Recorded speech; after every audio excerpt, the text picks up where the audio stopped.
friends, welcome to Motherhood and Homemaking. Today I'm taking you guys along for a clean with me. I just got up and it's pretty messy around here, so I decided let me go ahead and get that done. First order of business of the day is to tidy up the home, get it nice and clean so that I can prepare a meal for my family and we can do homeschool.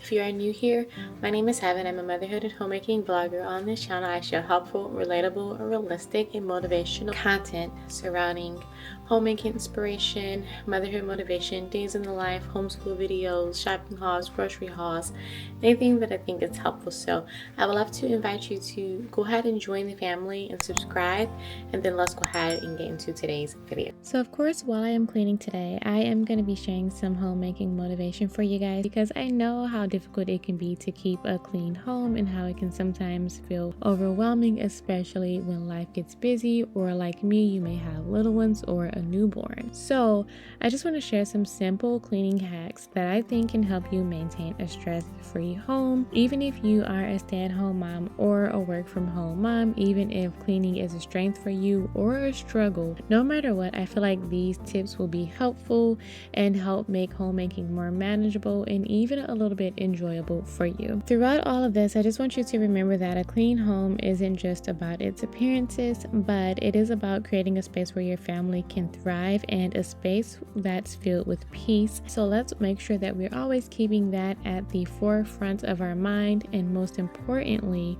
remember that having a clean and peaceful home is also about taking care of the home that God has given us with gratitude and care. So first I want to talk about why it's important to have a clean home. Corinthians chapter 14 verse 33 says, "For God is not a God of disorder, but of peace." A clean and organized home isn't about perfection, it's about cultivating an environment that reflects God's peace. When your home is in order, it can reduce stress and help your family focus a bit more. It can help your spouse get his job done, and it can also make life a little bit more manageable for not just you, but for your children as well. So it just will make daily life altogether run a lot more smoothly. But here is the key. It's not about striving or overwhelming yourself. It's about creating a routine and habit that works for you and your own unique household. So now let's get into some quick daily tips that'll help you have a tidy home. And these are just little things that you can do every single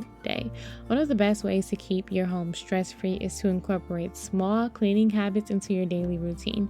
These are the habits that really don't take a lot of time, but do make a huge difference. Number one is the 2-minute rule. The 2-minute rule means that if a task takes less than 2 minutes to complete, then you would do it immediately. For example, putting the dishes in the dishwasher instead of in the sink, like you can see I did the night before after dinner, or wiping down the bathroom counter after you get ready, hanging up a jacket instead of leaving it on a chair. Things like this are all things that prevent clutter from piling up. It only takes less than 2 minutes to put a dish that you just finished eating off of into the dishwasher opposed to in the sink. Number two is to make your bed every morning. This simple task is one that pretty much just sets the tone for the rest of your day. A made bed makes the entire room feel a lot neater and cleaner, and it also gives you an easy win right at the start of your morning so that you feel motivated to get more done. Number three is to clean as you go.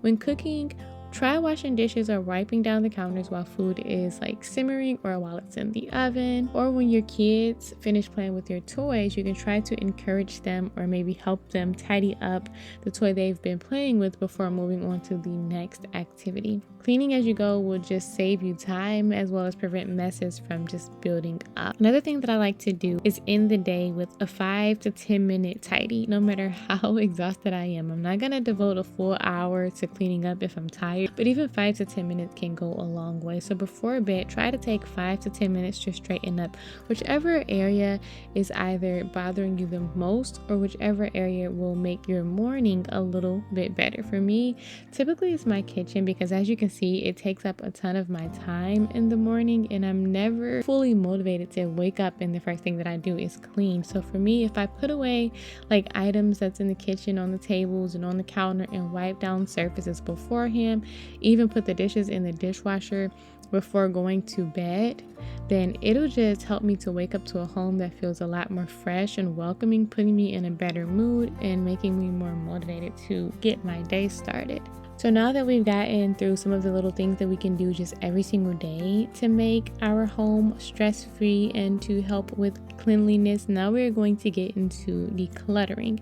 I love this one here. I probably talk about decluttering in all of my videos because it is truly life-changing. Clutter is one of the biggest sources of stress in a home, but decluttering doesn't have to be a super overwhelming process like I thought that it would be. And I'm going to share some of the things that I've found helpful along the way. One of them is the 1 in, 1 out rule. And pretty much it sounds exactly like what it is. For every new item that you purchase or every new item that comes into your home, that means you have to let go of one thing that you no longer use or need. This helps you to tackle and stay in control of the clutter and all of the stuff that you have in your home so that it doesn't accumulate over time. Just start small. You can start by just tackling like small areas of your home at a time, like a drawer or a shelf or a corner, because those small wins help you to build up the momentum to then move on to maybe decluttering one room at a time, or you never know, maybe you'll be decluttering like a whole house. I typically like to do one room at a time, and then if I'm feeling really courageous, I'll do like a floor at a time, like the main floor, then the upstairs, then the basement, then the garage. It's just a whole thing. Like once you get that momentum going, you kind of just don't want to stop, especially when you see how much of a difference it makes. Another one is the 12 12 and 12 rule. I love these little names and it helps me to remember it a little bit more. But basically you grab a box and you challenge yourself. It doesn't have to be 12. You can start off with like 5 or 10, but basically you find 12 items to donate, 12 items to throw away, and 12 items to put back into its place. Again, you can start with 5 if you want to start small, but the goal is to challenge yourself here. This is a quick but also fun way to declutter,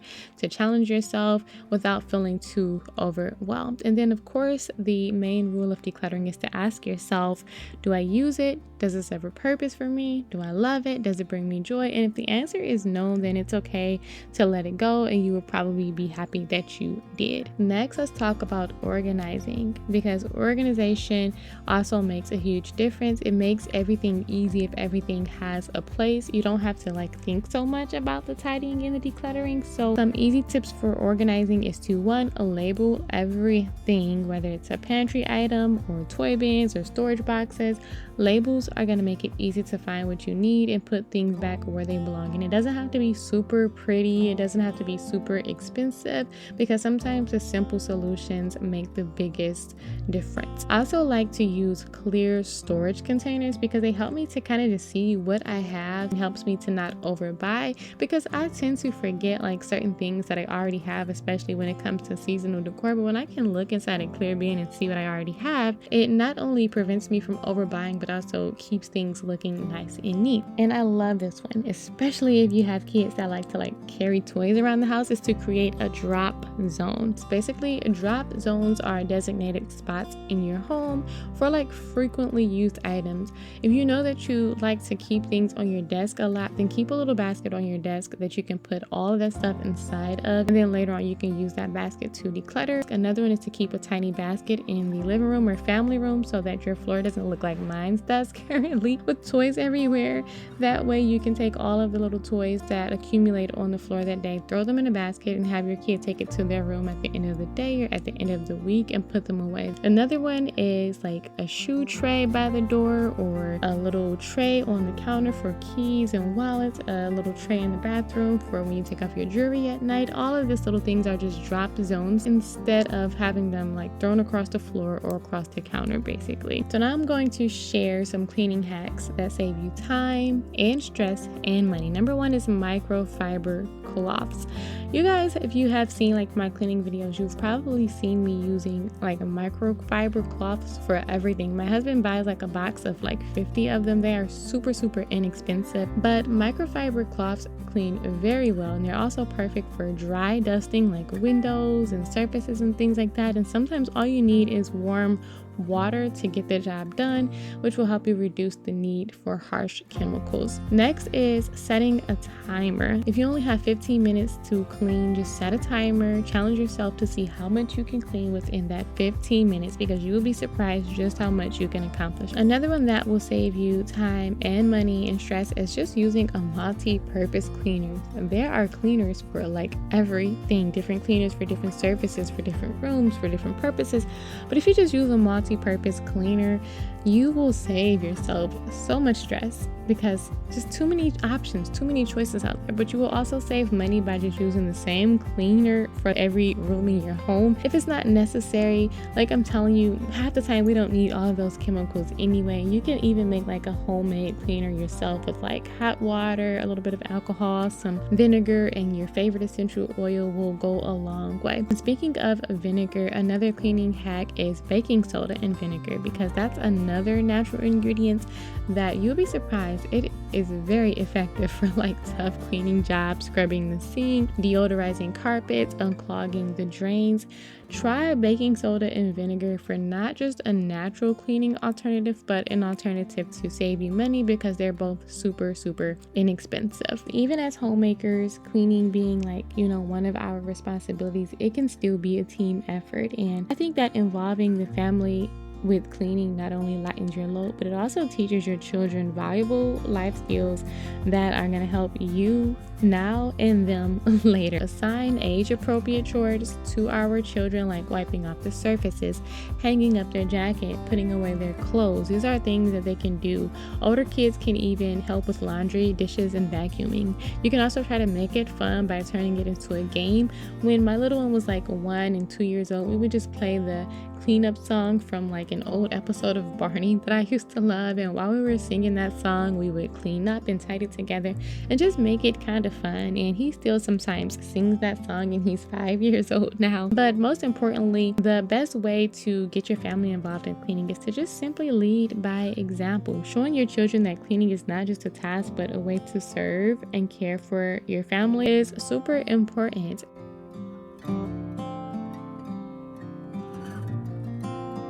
But those are just some of my favorite cleaning hacks and some ways that I have found to make cleaning a bit easier for me. But as you go about cleaning and caring for your home, I mostly just want you to remember that it's not about perfection. And I know that I've said it before, because it's just something that I feel like was a theme and a topic for the past few years. It doesn't have to be perfect. It's mostly just about faithfulness and finding a love and joy in serving your family and taking care of your home. You're creating a space where your family can feel loved and cherished and at peace and true comfort. If ever you're feeling tired and overwhelmed, just keep going, and I pray that God's grace may fill your home with peace, and that you maybe found this video to also be helpful and motivational for you in that way as well.